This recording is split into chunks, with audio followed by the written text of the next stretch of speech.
Câmara de Campinas é um dos pontos de arrecadação da campanha do agasalho. 15ª e 16ª audiências públicas da Comissão de Constituição e Legalidade discutiu sobre projetos de lei que alteram cargos públicos de Campinas. Nova lei em Campinas obriga postos de combustíveis a exibirem nos painéis o preço real cobrado nas bombas.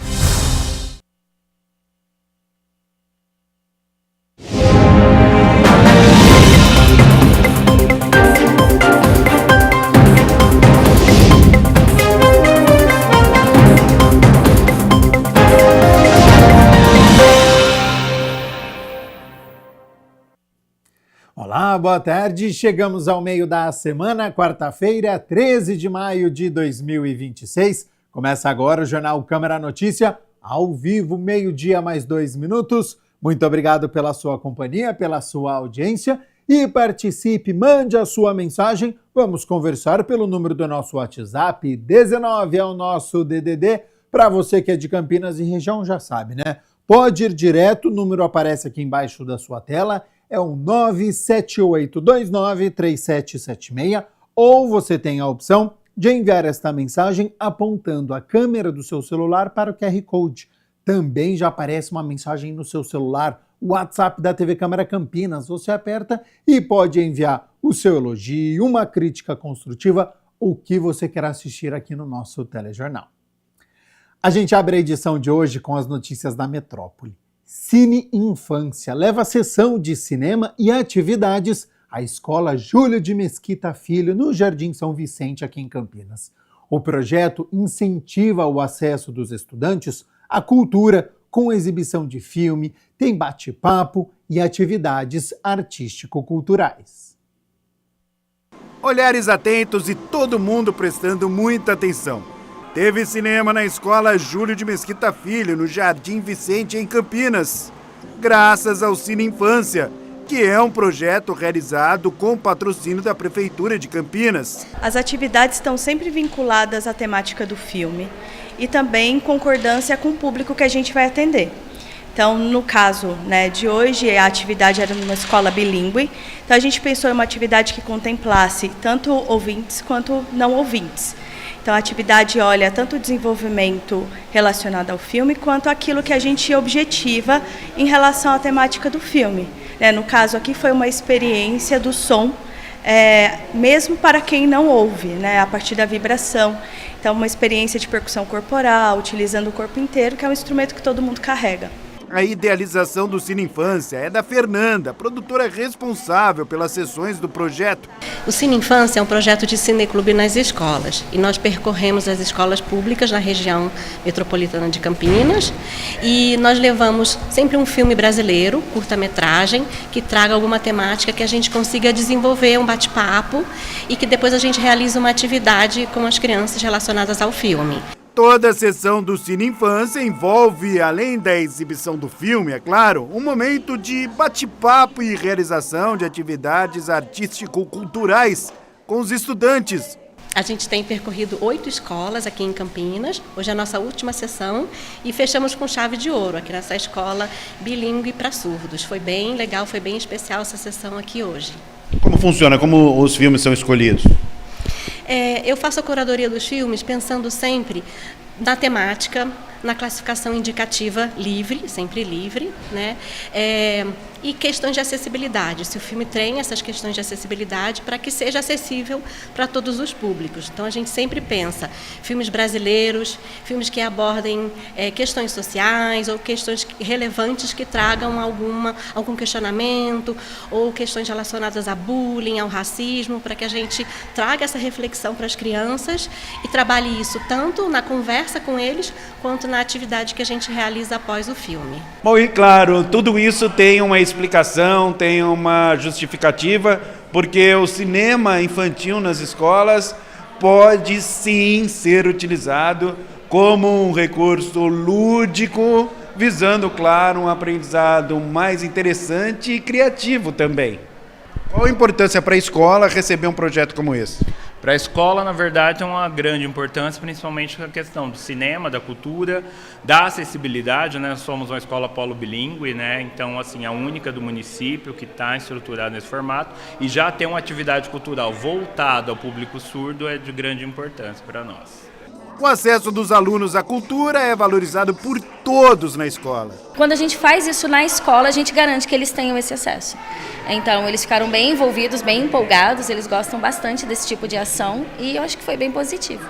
Colabora, inclusive, com o aprendizado das crianças de uma forma interessante, criativa? Com certeza, porque isso ajuda as crianças a pensar a respeito das coisas que eles vivenciam, muitas vezes, e o filme que foi escolhido mostrou bastante do dia a dia das crianças aqui da escola. E olha só, o Conselho Universitário da Unicamp aprovou a criação de 5 novos cursos: Relações Internacionais, Inteligência Artificial e Ciência de Dados vão ser oferecidos a partir de 2027. E os cursos de História Noturno e Licenciatura em Letras em Inglês têm início previsto para o ano de 2028. As propostas de criação da Faculdade de Direito e do curso de Direito foram retiradas de pauta e vão ser discutidas ao longo dos próximos meses. Atualmente, a universidade oferece 65 cursos na graduação. Bom, vamos com as notícias do Legislativo agora, porque ontem a Comissão de Constituição e Legalidade, presidida pelo vereador Otto Alejandro, realizou 2 audiências públicas para discutir projetos de lei complementar de autoria do Executivo que tratam de mudanças em cargos públicos, planos de carreira e regras funcionais da administração municipal. A 15ª audiência pública da Comissão de Constituição e Legalidade debateu o projeto de lei complementar número 26 de 2026, que prevê a transformação de cargos efetivos de especialista em meio ambiente em cargos de especialista em meio ambiente e geologia, equiparando a categoria à profissão de engenheiro. Participou do encontro a diretora de Gestão de Pessoas da Secretaria de Gestão e Desenvolvimento de Pessoas, Karina Locatelli, que explicou os detalhes da proposta. Quero dizer para vocês que esse projeto hoje ele veio para regularizar uma legislação do governo federal. A lei do governo federal é a 15.026, de novembro de 2024, onde ela equipara os diplomados em Geologia e Engenharia Geologia ao grupo de engenheiro, à profissão de engenheiros, vereador. O governo federal, a Constituição Federal, no artigo 22, ela estabelece que quem regulamenta sobre as profissões é o governo federal e cabe aos municípios e aos estados se adequarem a essa legislação. Então, essa proposta hoje veio para poder equiparar e atender a essa legislação federal. É importante a gente sempre frisar em todos os projetos que a gente vem defender nessa casa que ele não implica em um aumento significativo, que a gente está falando apenas de 2 pessoas hoje. São dentro apenas do município de Campinas. Isso, são apenas 2 servidores, então isso não impacta significativamente, porque essa é uma preocupação do prefeito, é uma preocupação da sociedade, todos os impactos aí, qualquer alteração da legislação, que isso pode impactar em despesas para o município. Já a 16ª audiência pública discutiu o PLC número 35 de 2026, que altera o plano de cargos, carreiras e vencimentos da autarquia CETEC, Serviços Técnicos Gerais. O texto propõe mudanças nas regras de progressão funcional, na jornada de trabalho, nos critérios de avaliação e nas funções de confiança dos servidores do setor. Participaram do encontro o presidente da Câmara, vereador Luiz Rossini, e os parlamentares Luiz Cirilo, Fernanda Souto e Edson Ribeiro, além do presidente da CETEC, que apresentou os principais pontos do projeto e esclareceu as dúvidas dos participantes. Às vezes a parte administrativa ela tem mais facilidade, aqueles que têm grau superior, que têm um grau médio, têm muito mais facilidade de fazer essa progressão, e aí a gente, aqueles que são de fato operacionais, eles ficavam prejudicados. Então tínhamos situações de que a reclamação mais recorrente, Rossini, era no sentido, olha, eu estou há muitos anos e a progressão é só para inglês ver, é só para os outros. Para a gente não é. Então a gente se deparou com isso e falou, bem, vamos tentar mudar essa lógica e simplificar todo esse processo de progressão, né? Então, ele tinha um grande problema que a questão era assim, tinham grupos, então progredia até 25% de servidores, e você tinha um grupo X esse grupo tinha 10 servidores. Então, esse grupo X que tinha 10 servidores, quase toda a avaliação eles progrediam. E você tinha um grande grupo, que é o grupo operacional, que tinha uma quantidade enorme de trabalhadores. Tinha 100 trabalhadores. Então, esse grande grupo nunca conseguia progredir. Então, com base nisso, a gente começou a trabalhar. Entre os principais pontos da proposta está a definição da progressão funcional vinculada ao crescimento da receita própria da CETEC. Segundo o presidente da Câmara, a medida pode representar um desafio e exigir que a autarquia busque novas fontes de arrecadação. As fontes próprias de receita da CETEC são fiscalização do uso do solo público, né, o serviço funerário, a taxa de fiscalização e propaganda. Isso, publicidade? Isso. E outros preços públicos. Agora eu vou falar assim, nós temos um desafio, acho que, para enfrentar. Politicamente não é fácil, mas eu acho um absurdo aquele cidadão, e normalmente são os que têm dinheiro, que tem um jazigo na CETEC, não pagar uma taxa de manutenção. Eu sei que no passado houve uma tentativa e a imprensa falou, está querendo cobrar IPTU dos mortos, lembra? Aí foi abandonada a ideia.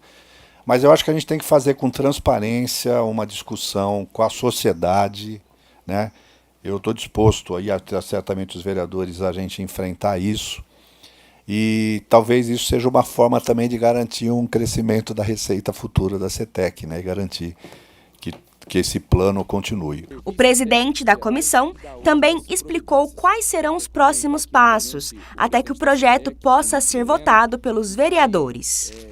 O próximo passo vai para essa parte da legalidade e depois passa pelas comissões. Depois vai ter a oportunidade dos outros vereadores, até mesmo eu também, apresentar emendas que acrescentem o projeto, que melhorem o projeto, né? Já foi falado aqui, assumido o compromisso com todos aqui, com todos nós, os vereadores, com os funcionários, que até dezembro volta um novo projeto encaminhado pelo Executivo, pela CETEC, para poder incluir os agentes de fiscalização e também os administrativos.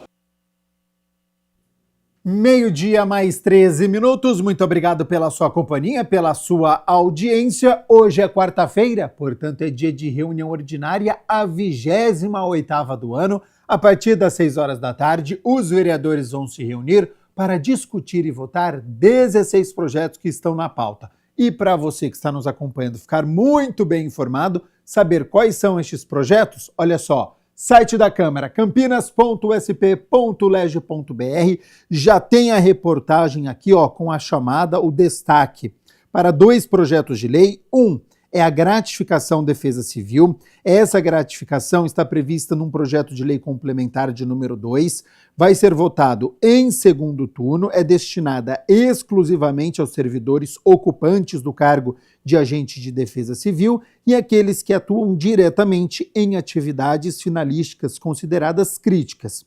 O valor corresponde a 35% do padrão inicial de vencimento, de acordo com cada grupo. A proposta reconhece o trabalho desenvolvido por esses profissionais em ações de prevenção, mitigação, monitoramento, emissão de alertas, resposta e recuperação em situações de emergência e desastres, reforçando a importância estratégica do Departamento de Defesa Civil para a segurança da população.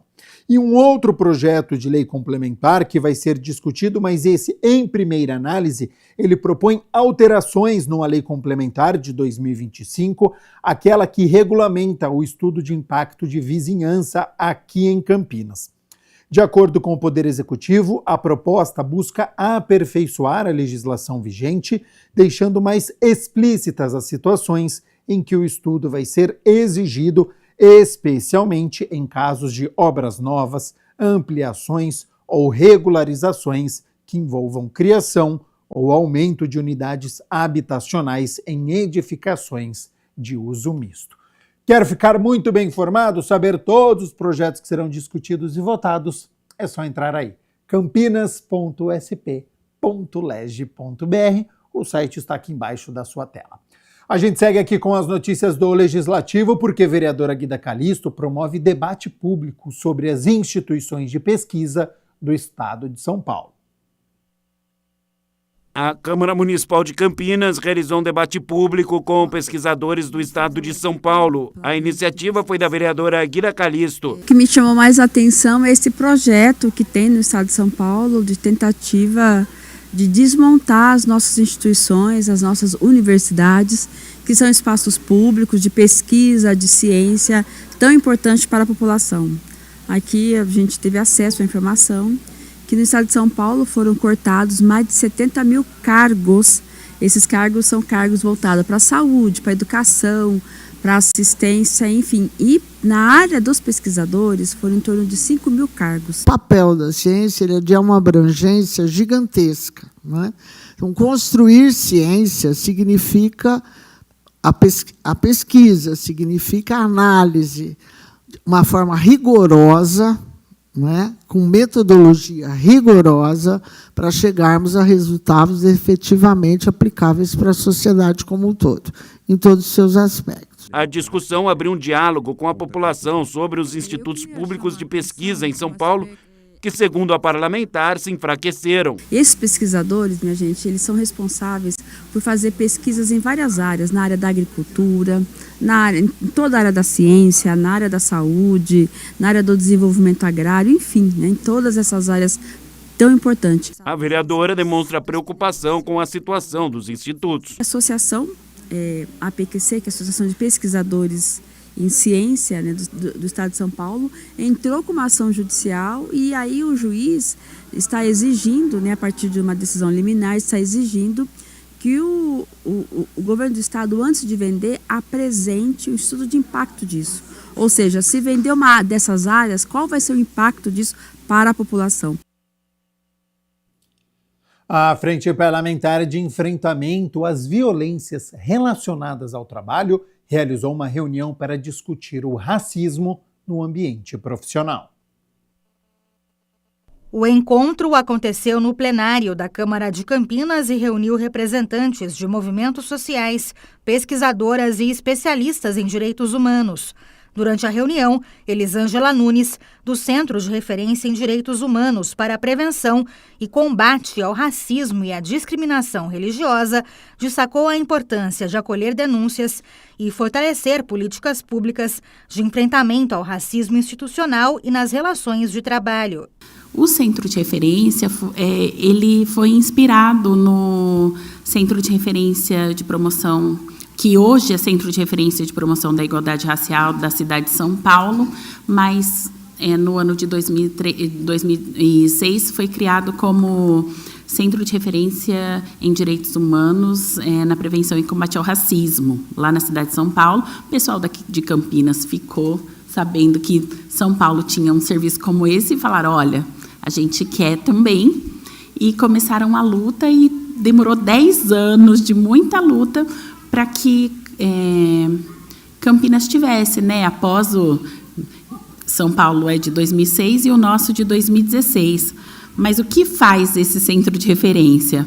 Basicamente, nós atuamos em 2 frentes de trabalho, sendo a primeira o atendimento de casos de racismo e discriminação religiosa, né? Nós acolhemos pessoas que são vítimas de racismo e discriminação religiosa para orientações, encaminhamentos,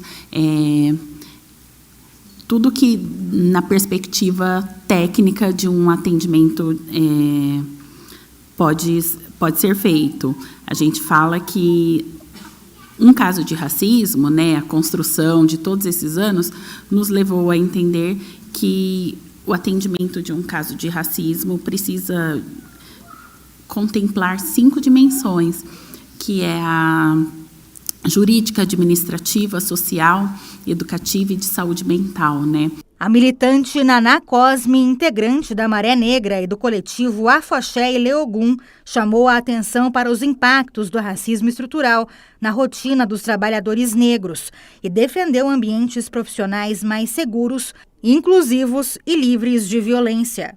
O racismo no local de trabalho, no Brasil, ele começa com a escravidão, né? Ele já começa ali. E a gente observa que, para você fazer uma pessoa trabalhar exaustivamente, sem ter nenhum tipo de recompensa, né? A violência era, a coerção violenta era o que era utilizado na época do Brasil colônia. E esse histórico, ele acaba deixando marcas profundas aqui na nossa sociedade. Quando a gente olha para o Brasil colônia, a gente vê mulheres negras, né, escravas, que trabalhavam na casa. A gente vê mulheres que trabalhavam na lavoura, homens que trabalhavam na lavoura. Famílias eram destroçadas, né? As pessoas da mesma família eram vendidas. E tudo isso, o próprio racismo, a própria escravidão, já é uma grande violência que eles passam. E o local de trabalho, que basicamente nessa época é o meio rural, né, também a forma era bastante violenta, os castigos, a morte, enfim, marcados a ferro, muitas vezes. E a gente acaba herdando um preconceito muito grande por conta desse período da escravidão em relação a algumas ocupações no Brasil. Já a socióloga e pesquisadora Mara Takahashi abordou como diferentes formas de violência relacionadas ao trabalho afetam a saúde física e mental dos trabalhadores e ressaltou a necessidade de enfrentar desigualdades históricas dentro das instituições. O racismo no trabalho é uma violência estrutural, né? As minhas companheiras aqui já reforçaram isso. Ela é sistêmica e ela ainda não foi devidamente... Você passa para mim, Nana, por favor? Ela ainda não foi devidamente enfrentada no Brasil. Então, ela é uma dívida social que só se acumula. Presidida pela vereadora Mariana Conte, a frente debateu desafios para garantir condições de trabalho mais humanas e igualitárias, especialmente para a população negra. Segundo a parlamentar, o aumento dos casos de racismo em Campinas reforça a necessidade de ampliar o debate. É muito delicado quando a gente fala de trabalho, porque as companheiras colocaram, né? Muitas pessoas têm medo, e com razão, porque elas têm medo da retaliação. Infelizmente, a gente está numa situação em que existe uma vulnerabilidade econômica do trabalhador. A gente teve aqui, no caso, em Campinas, a situação do Rodney, que foi um rapaz que sofreu racismo no trabalho e foi demitido ao realizar a denúncia de racismo. Então, isso a gente procurou o Ministério Público, procurou os órgãos, né? Esse foi um caso que veio à tona, porque ele fez uma denúncia pública, isso publicizou, isso veio à tona, mas infelizmente a partir disso as pessoas começaram a nos procurar relatando esses casos, e aqui foi mencionado várias coisas, né? A questão do racismo no ambiente de trabalho, no ambiente da escola, e por isso é tão importante a Lei 10.639, que coloca o ensino de história da África como uma política necessária, e nós sabemos que aí não existe interesse do governo de fazer valer essa lei, porque essa lei também implica em você trazer feridas à tona, mas que é super necessário. 12:00 mais 24 minutos. Muito obrigado pela sua companhia, pela sua audiência. Solidariedade em alta. Campinas lança a campanha do Agasalho 2026 com o slogan: se não estou usando, estou doando. 110 pontos de coleta estão abertos por toda a cidade, inclusive aqui na Câmara Municipal.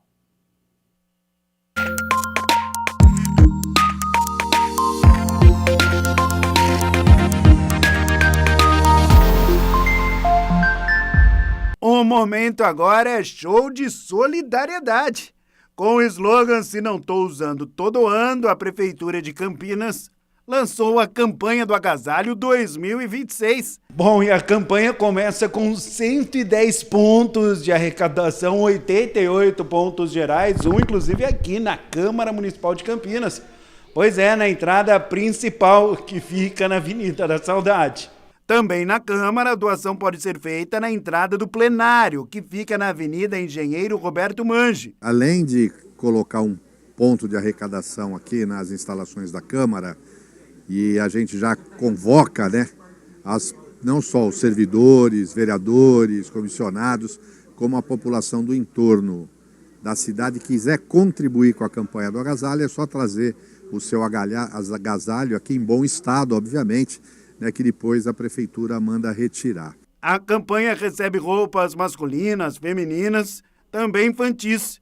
Todas as peças passam por triagem. O presidente da Câmara, Luiz Rossini, reforça que a TV Câmara também faz um trabalho de divulgação da campanha. A gente quer que essa campanha seja conhecida por todos os que moram na cidade de Campinas e, conhecendo o espírito solidário da nossa população, a gente sabe que mais uma vez as pessoas vão participar doando agasalhos, cobertores.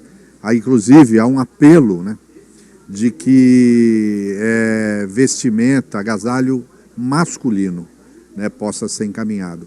Parte dessa doação também é para atender a população em situação de rua, né, e majoritariamente são homens que estão nessa situação. E tem também o dia D, que está marcado para sábado, dia 23 de maio, das 9 da manhã às 2 da tarde, no Paço Municipal, na Prefeitura, em Campinas.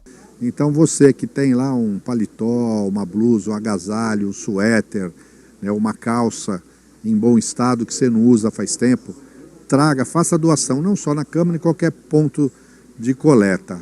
Eu acho que aquecer as pessoas nesse inverno que chegou forte, a gente pode sentir o frio ontem, hoje, né? Eu acho que nós precisamos cuidar dessas pessoas, então a Câmara não apenas apoia, mas participa dessa campanha de solidariedade que é muito importante.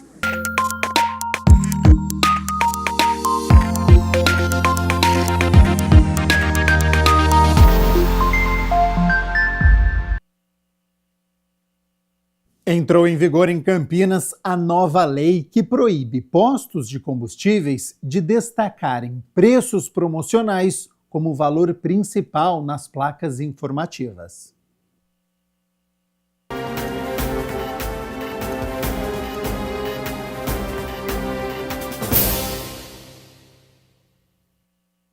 A Lei 16.916, de autoria do vereador Benê Lima, foi sancionada pelo prefeito e publicada no Diário Oficial do Município no dia 11 de maio de 2026. A legislação obriga os postos de combustíveis de Campinas a exibirem, em local visível e de fácil leitura, os mesmos preços praticados nas bombas de abastecimento. Propus o projeto de lei para que os postos sejam obrigados a colocar nas placas o preço que está na bomba, que a gente sabe que é uma fraude aí para o consumidor, então o preço que estiver na bomba tem que estar na placa. A lei também proíbe destacar como valor principal preços promocionais vinculados a aplicativos ou programas de fidelidade. Em caso de descumprimento, os postos poderão ser penalizados com multa prevista no Código de Defesa do Consumidor. A expectativa é que a medida garanta mais transparência nas informações e evite que os consumidores sejam induzidos ao erro no momento do abastecimento. As pessoas param no posto pelo preço atrativo, mas na verdade não está aquele preço na bomba, e sim preço de aplicativo, que a gente sabe que não é aplicável, porque é só nos 3 primeiros abastecimentos. Então, o projeto é para defender esse tipo de abuso aqui na cidade de Campinas.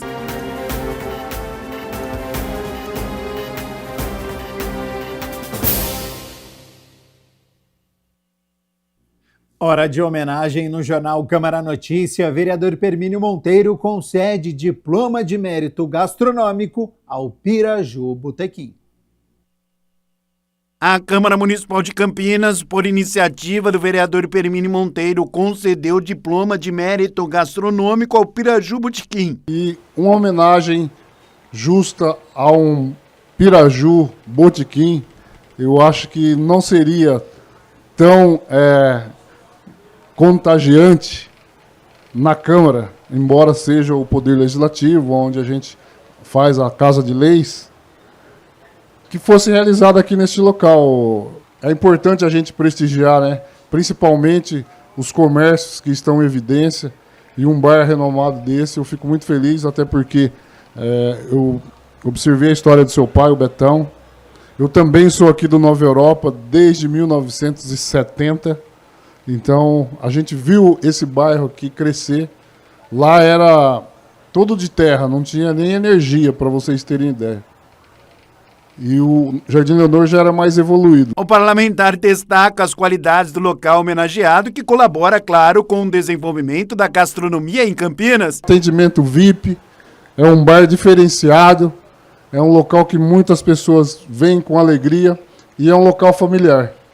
E eu fico muito orgulhoso de poder realizar essa tão importante homenagem aqui neste dia, no Piraju Botequim. Decoração que lembra botequins dos anos 50 e 60. Cada detalhe com uma história diferente, claro, né? Orgulho para toda a família. Agradecer a presença de todos, agradecer a presença do vereador também por esse diploma maravilhoso. A gente fica muito, muito orgulhosas, né, de estar acontecendo tudo isso na nossa vida, né?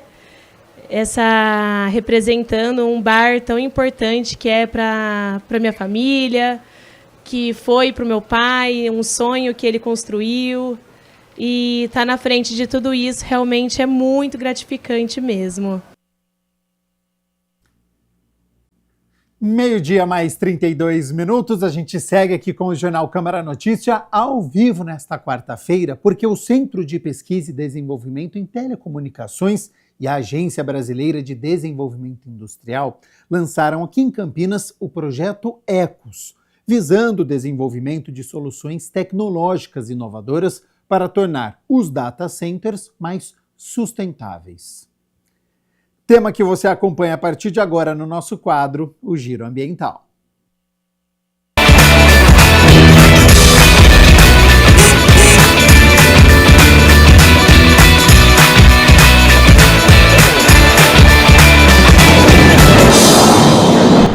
Olá, sejam bem-vindos a mais um Giro Ambiental.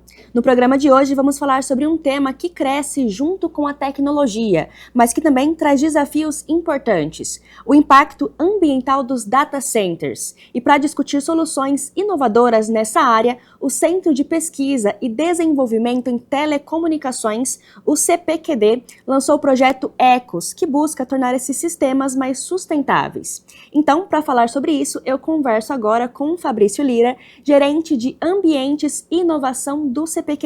Fabrício, muito obrigada por aceitar nosso convite e seja bem-vindo ao Giro Ambiental. Bom dia, obrigado pelo convite, obrigado a todos os espectadores. Estamos aqui para discutir um tema tão importante, né, na nossa atualidade.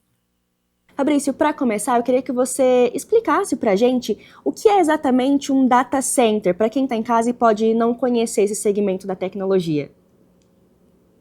Um data center é toda a infraestrutura crítica de tecnologia de informação que a gente precisa para armazenar os dados, os famosos dados que a gente utiliza no dia a dia, na internet, nas redes sociais. Todos esses dados precisam ficar armazenados. E a infraestrutura que armazena esses dados, a gente chama de data center. A gente pode entender que são os cérebros digitais da nossa atual, né, vida social e virtual na internet. Isso, por que esse tema, né, dos data centers se tornou um tema tão central quando a gente fala de meio ambiente? É um tema tão discutido hoje em dia.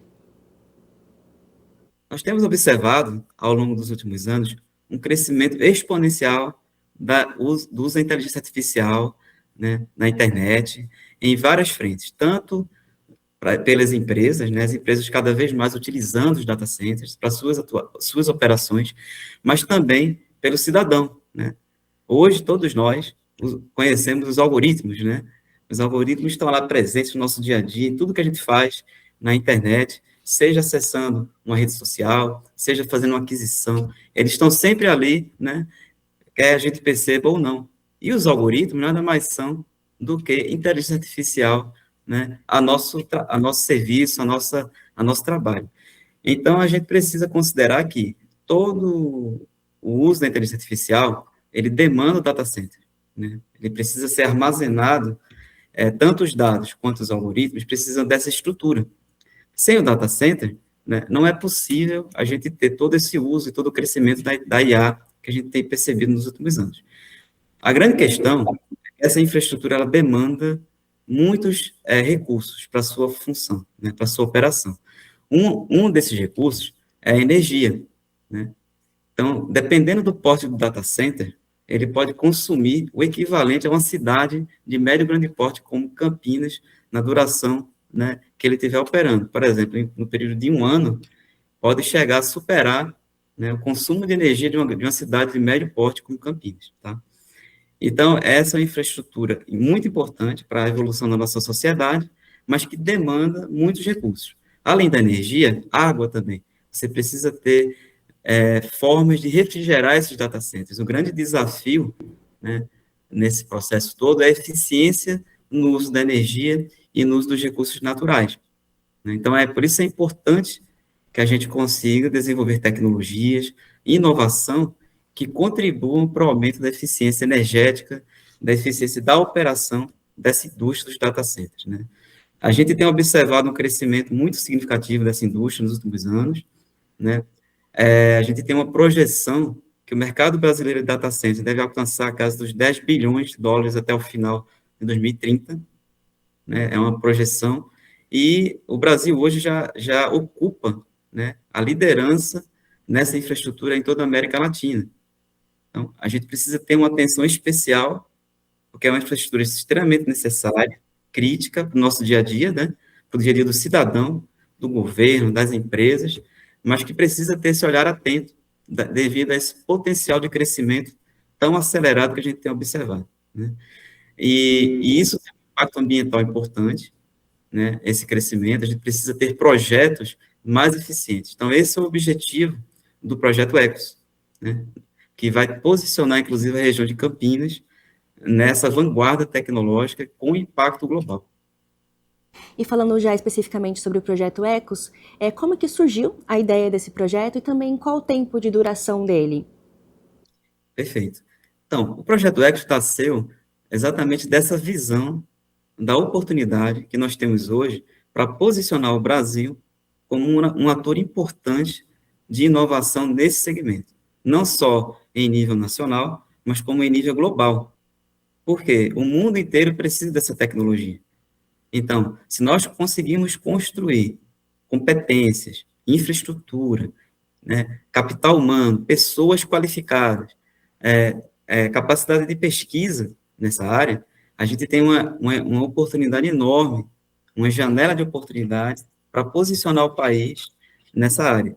E Campinas também tem todos os recursos, todas as condições de desempenhar esse papel de liderança desse tema no país. Então, a partir da junção dessas duas visões, surgiu a inspiração do Projeto Ecos, né? A gente sabe que, no final do dia, isso vai implicar em 2 aspectos. Primeiro, a gente precisa construir um ecossistema. Então, o Ecos tem o objetivo, antes de mais nada, de começar esse processo no Brasil, tá? Então, unir startups, data centers, universidades, outros centros de pesquisa em torno desse tema. Então, a construção do ecossistema é o passo inicial. E a gente quer que esse ecossistema ele seja longevo e ele cresça, continue crescendo após o projeto. Então, o projeto foi estruturado com uma jornada de aceleração de startups de 24 meses, né? Nós vamos selecionar startups a partir de uma chamada pública. Essas startups vão ser apoiadas pelo CPQD, que tem hoje competência, pesquisadores, infraestrutura laboratorial, para apoiar o crescimento e a aceleração tecnológica dessas startups. Também vamos ter o apoio de um hub de inovação, que é o TECOA.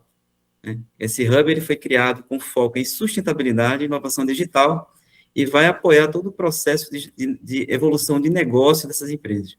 Como que elas vão conseguir atender os data centers? Quais vão ser os modelos de negócio?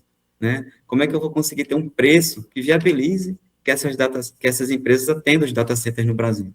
Né? E depois que elas possam expandir globalmente. Então, a ideia é que o projeto crie as condições tecnológicas de negócio e atraia também os data centers. Então, logo no início do projeto, nós vamos fazer também um trabalho de atrair data centers parceiros, tá? Tanto data centers de grande porte, quanto data centers menores. E esse é um aspecto importante também, porque no Brasil, nós precisamos explorar toda a capacidade que o Brasil tem hoje de recursos naturais. Então, nós vamos trazer no Projeto Ecos, reforçar o conceito dos data centers regionais, que são os data centers de menor porte, que podem ser implantados em regiões, como, por exemplo, o Nordeste do Brasil, que tem abundância de recursos de energia renovável, seja eólica, né, seja energia fotovoltaica, e outras regiões do Brasil que têm abundância de recursos naturais, seja água e seja energia. Né? Então, a ideia é que os mini data centers sejam uma ferramenta importante para o desenvolvimento dessa indústria no Brasil, além de criar oportunidades locais. Né? Então, o Projeto Ecos vai fortalecer esse conceito, né, além de trabalhar com os data centers de grande porte. Tá? Então, é um projeto com uma visão estratégica e que a gente pretende também explorar, né, e posicionar toda a região metropolitana de Campinas como protagonista, como líder desse tema no Brasil. E Fabrício já explicou um pouco que os data centers eles costumam consumir muita energia e água. Como o projeto pretende, na prática, tornar isso mais sustentável? Existem várias oportunidades. Por exemplo, a gente pode trabalhar em temas como eficiência energética, fazer com que os data centers operem de forma eficiente, mas mantendo, né, ou reduzindo o consumo dessa energia. Isso pode ser feito, por exemplo, através de algoritmos de inteligência artificial. Nós podemos usar a própria inteligência artificial para melhorar o desempenho dos data centers. Como? Antevendo falhas, né, melhorando o controle desses algoritmos. Né, é importante também a gente trabalhar a questão do resfriamento, de técnicas de resfriamento mais eficientes. Né? Isso impacta, inclusive, em novas abordagens para o reuso da água, que está sendo usada no resfriamento desses data centers. Tem toda a questão de trabalhar aspectos como alocar melhor os recursos de acordo com a flutuação da demanda, né? Então, nem sempre a gente está consumindo todos os dados, toda a capacidade do data center. Existe uma flutuação. Então, a gente pode adaptar a alocação dos recursos do data center de acordo com a demanda. Quando os usuários não estiverem usando, eu não preciso ter todo o data center funcionando. Eu posso, né, ativar partes do data center de acordo com o uso dos usuários. Tá? Então, isso é uma forma de economizar energia. Né? Existem, então, várias abordagens, vários algoritmos que atuam em diferentes áreas para a gente conseguir, né, essa melhora e essa redução do consumo de energia. Agora, existem aspectos também que melhoram o desempenho da operação do próprio data center. Tá? Então, por exemplo, a capacidade de tomada de decisão em tempo real. Então, quem opera um data center precisa ter condições de ter dados precisos, eficientes e em tempo real para que ele possa tomar uma decisão consistente. O que é que ele tem que fazer naquele momento para melhorar a operação do data center. Essa parte do uso dos dados em tempo real também vai ajudar muito, né, para quem faz a operação do data center ter uma operação mais eficiente. No final do dia, né, a gente também vai criar condições para o melhor uso da energia renovável. Né? Então, melhorar o uso das tecnologias fotovoltaicas, por exemplo, armazenamento de energia, inclusive uma área que o CPQD tem muita competência. Essa parte de armazenamento de energia, baterias mais avançadas para data center, o CPQD é um líder hoje nessa área no Brasil, né? E então a ideia é que a gente consiga trazer toda essa infraestrutura para, de uma forma mais ampla, melhorar o desempenho dos data centers. Fabrício, você falou já um pouco sobre a região de Campinas. Você acredita que a nossa região vem se destacando nesse setor atualmente? Olha, Campinas ela é um destaque, né, na inovação tecnológica no Brasil. A gente brinca que é o nosso Vale do Silício, né? Então, ela tem liderança em várias áreas. Certamente, o data center não está fora desse contexto, tá? Campinas hoje já tem algumas dezenas de data centers, né? A gente tem alguns números aí na casa de 20, 30 data centers relevantes, e isso está crescendo, e a ideia é que cresça mais ao longo do tempo, tá? Então, a gente acredita que sim, né? Campinas tem todas as condições. O projeto Ecos, na verdade, vai acabar criando uma base para que toda essa indústria, tá, se conecte, que toda a capacidade de pesquisa e desenvolvimento da região, as universidades, os outros ICTs, né, que tem aqui, além do próprio CPQD, possam atuar juntos, né, com as startups e os próprios data centers, para que a gente consiga ir ampliando esse ecossistema aqui na região, né. É um processo contínuo, o projeto Ecos, na verdade, ele é o início desse processo, a gente brinca que ele é uma semente que vai iniciar o crescimento, né, a criação desse ecossistema aqui na região. Mas eu diria que tem espaço para todos, né, e é muito provável que essa indústria cresça também aqui, né, fisicamente, em Campinas. Existe, lógico, um cuidado importante que a gente vai precisar ter com relação à disponibilidade de energia, né, como eu falei, o consumo de energia é muito elevado, a questão também do acesso aos mananciais de água, quais são as alternativas para a gente trabalhar essa questão do resfriamento, né, mas, sem dúvida, existe um potencial enorme que é importante que a gente também tenha o apoio das políticas públicas, tá? Inclusive na localidade, né, as políticas municipais que complementam essas ações que a gente está trabalhando aqui e até, eventualmente, a alocação de recursos, né, para viabilizar a expansão da iniciativa. Certo. E você citou que o projeto ele tem a duração de 2 anos, né? Terá a duração de 2 anos, mas também existe a possibilidade de ampliar o projeto se ele der certo, se o resultado for positivo? Sim, com certeza. Essa primeira etapa do projeto, ele tem o início, né, a construção das bases técnicas de competência, identificação dos atores que vão começar esse processo, mas a ideia é que com a atração de novos parceiros da própria indústria, a gente consiga captar mais recursos e que o próprio sucesso dessas startups, ao se posicionar nessa indústria, também gere novos recursos para a continuidade do projeto. Ao longo do trabalho, um dos objetivos nossos é justamente a gente construir um modelo de negócio que permita que tudo que vai ser construído ao longo do projeto possa ter continuidade.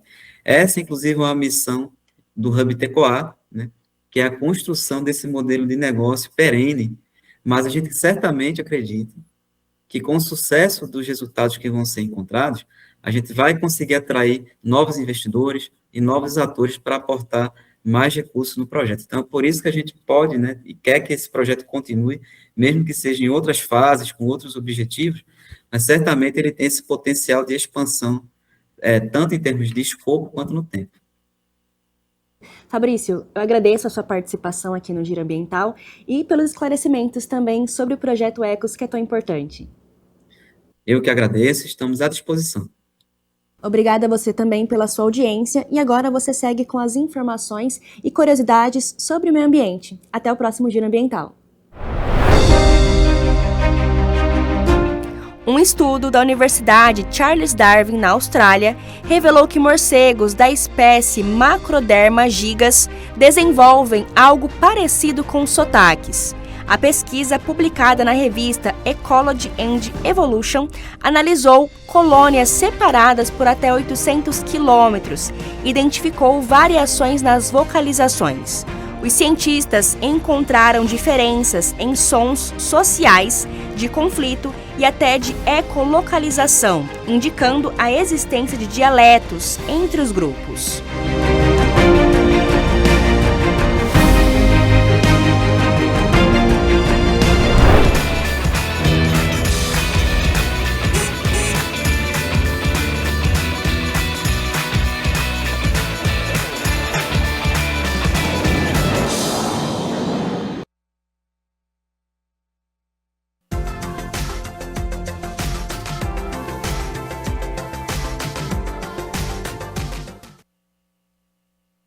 Para amanhã, quinta-feira, o tempo segue aberto, com o sol aparecendo durante todo o dia, pouca nebulosidade e não tem previsão de chuva. A temperatura está em elevação em comparação com o início da semana. Olha só, já estão aqui na minha tela. Amanhã, quinta-feira, 14 de maio, mínima de 15 graus. Já é uma mínima um pouquinho mais elevada, né? Em relação ao início da semana, que a gente teve aí 10, 11 graus.